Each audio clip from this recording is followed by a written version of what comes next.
¿Cómo se ha sentido estos meses? Bueno, debo decir, Ileana, que yo sabía que Tabasco era zona de desastre, incluso lo declaré de manera textual, literal, como lo menciono, en mi discurso de toma de posesión. Lo que no tenía claro era la magnitud del desastre, que no se parecía en modo alguno a lo que yo había supuesto originalmente, ¿no? Yo jamás hubiera supuesto, desde antes de tomar posesión, una crisis de que los servicios de salud de un gobierno estatal pudieran estar en el riesgo de suspenderse por falta de dinero. Y bueno, eso ocurrió. Y cuando ya me hice cargo de la administración pública, descubrir que otros muchos recursos de servicios públicos estaban también al borde del colapso y había que andar como bombero emergente tapando hoyos y fuegos y Y vaya fuegos. corriendo riesgos. Pero debo decir que a lo largo de mi camino no me han tocado precisamente lechos de rosas, ¿no? Simple y sencillamente recuerdo cuando fui coordinador de los diputados del PRI en la 57 legislatura al Congreso de la Unión, pues me tocó llegar a hacerlo en el momento que desaparece la gran comisión y el PRI pierde la mayoría de la mitad más uno, la mayoría absoluta de los legisladores, de los 500 legisladores, y fue un inicio muy complicado, en medio de un riesgo de crisis constitucional, de si nos instalábamos o no nos instalábamos, con un bloque opositor dominando la Cámara, y finalmente concluimos reformando el Congreso, eh, retomando el control de la Cámara y al tiempo. Es decir, hay cosas que no se pueden hacer. Como bien dice la consigna popular, Roma no se construyó en un día, requieren de tiempo Menos y después algunas de con la cosas nos control. retrasa, pero lo vamos a hacer, porque las crisis efectivamente implican enormes riesgos, el que la crisis se profundice más. Hay quienes dicen, ya peor no podemos estar. La verdad sea dicha, siempre se puede estar peor. Entonces, lo primero es que las cosas no se sigan deteriorando. Sí. Lo segundo es revertirlas y empezar a construir un círculo virtuoso para superarlas. Entonces, la crisis, si bien implica riesgos, también implica oportunidad. En la historia de la economía se menciona mucho lo que algunos han dado en llamar el síndrome de la enfermedad holandesa. Y es que Holanda ya por los siglos XVIII, XIX, en los 700, 800 de la era cristiana, dependía enormemente de la exportación de tulipanes, pero llegó a depender de tal manera que se atrofió el desarrollo de otras actividades productivas, no le pusieron atención, vamos, como diría coloquialmente, pusieron todos los huevos en un canasto. Y cuando vino la crisis del tulipán, pues la economía holandesa lo resintió porque todo dependía del... Nosotros vivimos una enfermedad tipo la holandesa con el plátano. En los años 30 hubo una crisis brutal. Leía yo algunos informes del entonces gobernador Francisco Trujillo Gurría, que narra en uno de ellos que durante 3 quincenas sucesivas no se les pudo pagar su salario a los burócratas estatales porque la fuente de recaudación mayor era el plátano y estaba siendo azotado por el mal de Panamá o chamusco. También estaba enfrentando un desplazamiento de inversiones de las empresas extranjeras, Jonay Fruit, Standard Fruit, que se iban a Centroamérica a invertir, porque la reforma agraria los estaba desplazando en México de la posibilidad de controlar la producción, y ellos no querían hacer solo la comercialización, y en Centroamérica sí podían, entonces se fueron hacia allá. Entonces viene una debacle terrible, pero eso obligó en Holanda a diversificar la estructura productiva y en Tabasco también. Ahí empezó el proceso de diversificación de nuestra economía, el desarrollo de la ganadería, la recuperación del petróleo, la recuperación del cacao, la recuperación de la copra, la recuperación de la pimienta, de los frutales. No todos los huevos en una canasta. En una canasta. Entonces, las crisis son riesgo, pero son también enormes oportunidades, sí. Porque cuando hay vacas gordas, pues nadie se preocupa. ¿Qué es eso? Yo le decía a Ileana en la mañana, ¿qué es eso de vacas gordas? ¿Dónde están? Nadie se preocupa porque el dinero casi llega, ¿no? Sí, claro. Sí. Pero cuando no hay, entonces hay que desarrollar la inventiva, la creatividad, sí. Trabajar produciendo más con menos, en fin, es oportunidad. Es yo así lo veo. Creatividad. Claro. Yo así lo veo. Oiga, gobernador, bueno, ese es el contexto en el que estamos. Las vacas flacas, la crisis, las oportunidades que vienen. Digo, ayer en el evento de PECOM se pusieron de manifiesto una serie de elementos que dicen, híjole, pues sí tenemos para dónde y si todavía hay que jalar y mucho. Pero la expectativa de la población en el día a día, y se lo planteo tal cual, porque de repente cuando vienen las inundaciones, a uno como comunicador le preguntan, ¿nos vamos a inundar, sí o no? Todo el tiempo. Y además de que uno pareciera ser que tiene toda la información en el escritorio y en la agenda, y le pregunto porque a diario nos dicen, oye, ¿y cuándo van a meter a la cárcel a los saqueadores de Tabasco? ¿Y cuándo realmente se va a aterrizar esta información que tenemos de que en Tabasco hubo un saqueo, pero no han metido a la cárcel a los responsables?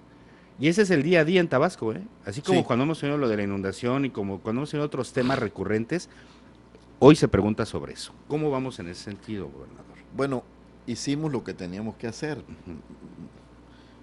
desde luego por convicción, pero sobre todo por ley.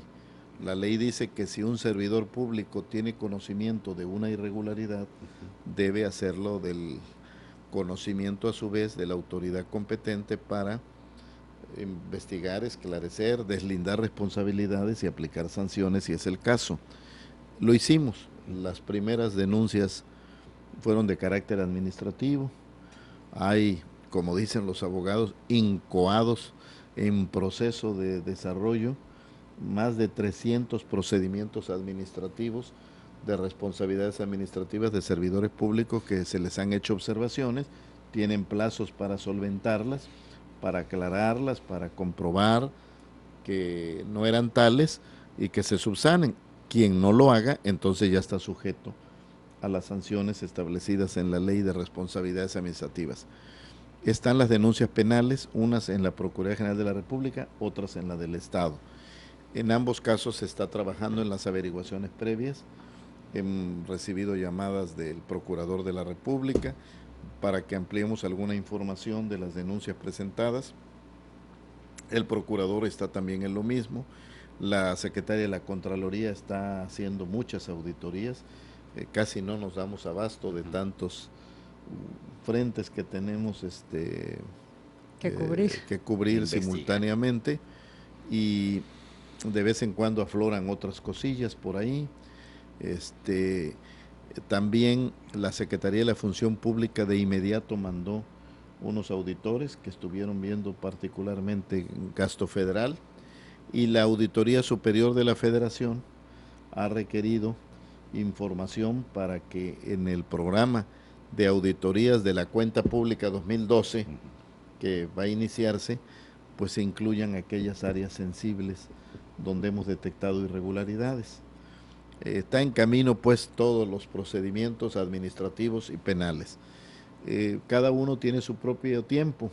Si es que las leyes en México de repente uno quisiera que fueran más rápidas, pero si no se cuida ese debido proceso, luego los vamos a tener en la calle, ¿no? Yo decía que uno son los tiempos reales, el que vivimos, el tiempo que hoy hay dos cosas que ocurren en tiempo real: la información y el dinero, que se mueven a tiempo real. Cualquier otra cosa, por rápido que se mueve en avión, y ya si es un viaje transatlántico se puede tardar 15 horas para llegar a Beijing o a Tokio, ¿no? Es más lento. Entonces, proporciones guardadas, eso pasa. La gente, la vida cotidiana, Sí. ya quieren resultados hoy. Sí, ya quieren y el tiempo una de, carita tras los barrotes. Sí, casi ya lo pensé. En el caso de los mercados financieros incluso van adelantados. Ustedes Sí, habrán se abre oído. Japón El mercado de antes. futuros del No, pero peso. dice, Lo de los futuros, claro. Dicen, ya el mercado lo descontó.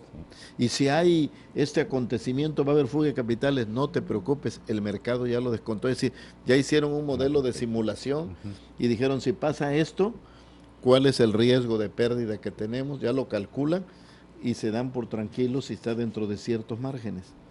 Entonces la gente ya descontó que están presos los exfuncionarios. los exfuncionarios, pero los procedimientos, y más en este tipo de delitos de cuello blanco, que implica ver una contabilidad, detectar dónde están las inconsistencias, irse a las cuentas bancarias, rastrearlas una por una y ver el estado de cuentas, pues nada más que los que nos escuchan en el auditorio, que revisen lo que es su propio estado de cuentas, los que la tienen de orden personal, lo que significa revisar un mes. Sí, cuántas entradas tuvo, qué ingresos tuvo, qué hacia dónde se fueron. Ingresos, hay que seguir la pista. Ustedes vieron ¿Qué papeles quedan, cuáles no? Entonces, eso lo están haciendo las unidades de inteligencia financiera de la Procuraduría General de la República, de la Secretaría de Hacienda, y también allá tienen instrumentos como la Comisión Nacional Bancaria, como el Sistema de Administración Tributaria. En la medida que empiecen a llamar a los funcionarios involucrados, pueden salir declaraciones que den toda la red de involucramiento y de complicidades en la comisión de los ilícitos. Otra pista es que aparezcan cuentas que reporten un enriquecimiento que no fue declarado como ingreso fiscal debidamente o que no corresponde al nivel de ingresos que tenía el servidor público, y entonces se trata del delito de enriquecimiento inexplicable.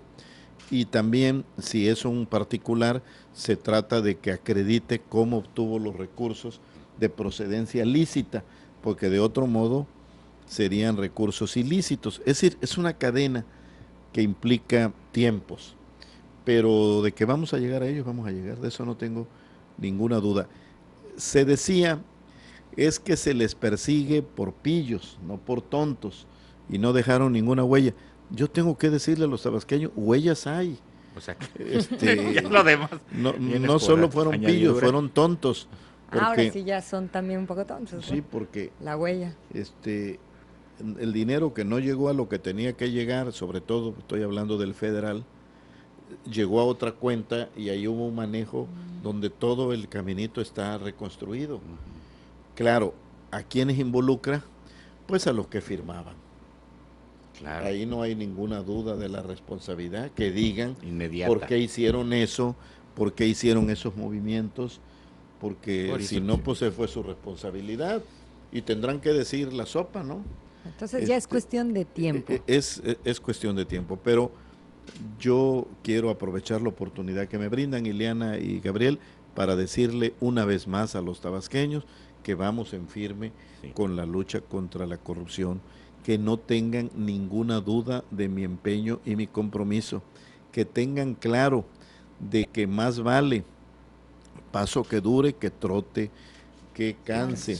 Yo podría haber puesto a diestra y siniestra nombres, pues si todos en Tabasco lo sabemos, pero lo único que voy a propiciar es darle las facilidades de que de inmediato se amparen, que digan que es persecución política, que las autoridades federales encargadas de los amparos, los jueces, los magistrados, al ver que no hay pruebas, los amparen y se nos cierre la posibilidad de... Y ya están amparados varios, ¿no?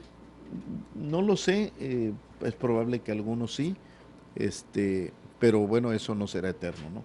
El amparo tampoco es, decía hace unos días el procurador Valenzuela Pernas, garantía no de impunidad, ¿no? Bueno, el tema en Tabasco es ya ver un poco para adelante en el sentido de, pues, si bien es poco tiempo, 3 meses, y ya llevamos tantos años inmersos en todo esto que usted ha platicado a lo largo de estos meses que usted ha estado al frente del gobierno de Tabasco. ¿Cómo subir a Tabasco en esta dinámica que de repente estamos viendo a nivel federal, con reformas estructurales, caminando a una velocidad? ¿Cómo subir a Tabasco en este tren? Ahora, no hemos dejado de hacer todo lo que teníamos que hacer para echar a andar los programas, las acciones, las tareas que nos hemos propuesto para que Tabasco salga adelante. Lo que ocurre es que también la administración pública tiene su densidad, tiene su paso y también tiene sus tiempos. Sí, el tigre cada vez es más grande. Yo mencionaba que en la época de la colonia se decía las cosas de palacio van despacio. Porque ahora, por ejemplo, habrán visto ustedes que yo he invertido tiempo y presencia en instalar y tomarle la protesta a los miembros del programa de la juventud, del programa de la mujer, del programa de desarrollo social, del Consejo de Seguridad Pública, del Consejo de Agropecuario, del Consejo del Deporte, del Consejo Forestal. Lo vamos a tomar ahora que venga el secretario de Semarnat, don Juan Guerra, y también va a venir el secretario de la nueva secretaría que sustituyó a Reforma Agraria, Jorge Carlos Marín, para ver acciones de vivienda, de tenencia de la tierra, de regularización, de ordenamiento territorial, pero hay que instalar órganos colegiados, está en parte de las reglas de operación, hay que firmar convenios, también me habrán visto firmando convenios a diestra y siniestra. ¿Es la estructura? También las adecuaciones que hicimos en la propia administración pública, todavía me faltan de firmar varios reglamentos interiores de secretarías que las organizan internamente, y bueno, todo eso lleva un cierto tiempo.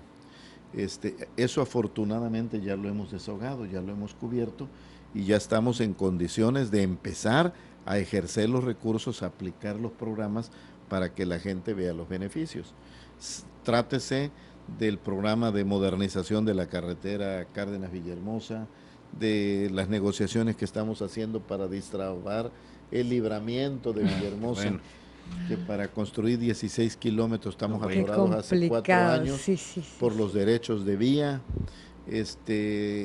los distribuidores viales, que también implica afectar a personas y hacer las negociaciones para que no empecemos igual que el libramiento con los recursos ahí esperando y no se avanza. Echamos a andar el convenio con la Comisión Nacional del Agua, con más de 2,000 millones de pesos de inversión.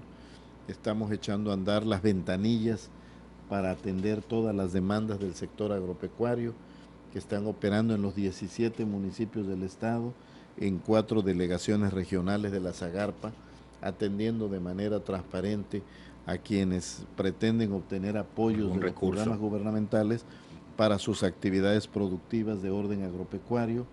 Estamos afinando el convenio que vamos a firmar sobre vivienda con el secretario Carlos Marín, también lo que vamos a hacer en materia forestal con don Juan Guerra. Es decir, estamos también caminando, digamos, la infraestructura para la administración. Sí, esto sería, déjeme usar un símil que pueda ser entendible para todo nuestro auditorio. Estamos en la obra negra de la casa.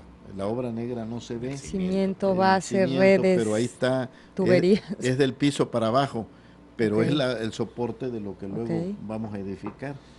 Y en ese sentido también estamos trabajando en el Plan Estatal de Desarrollo, como bien decía Gabriel, como lo está haciendo el gobierno federal con el Plan Nacional. El secretario de Educación Pública vino y hizo 2 anuncios importantes. Tabasco es una de las 3 entidades federativas en el programa piloto de dotación de 80,000 computadoras para niños de 5º y 6º año de primaria, que en su oportunidad también ellos están preparándose. Hay que hacer la licitación. Me explicaba Emilio Choifet que las fábricas de computadoras pues son 240,000, es un pedido importante. Incluso fábricas internacionales, ¿no? Se están preparando para proveerlo, para calendarizar la administración de las computadoras. Es decir, tiene un tiempo. Yo ahí he dicho que hay que separar 2 tipos de reclamos, los muy entendibles, atendibles compartibles de la gente que, estando en situación desesperada de desempleo, asume que el cambio verdadero se va a traducir mañana, y para mí es que me den empleo. No me echen mayor rollo, yo lo que quiero es que me den una oportunidad de trabajo.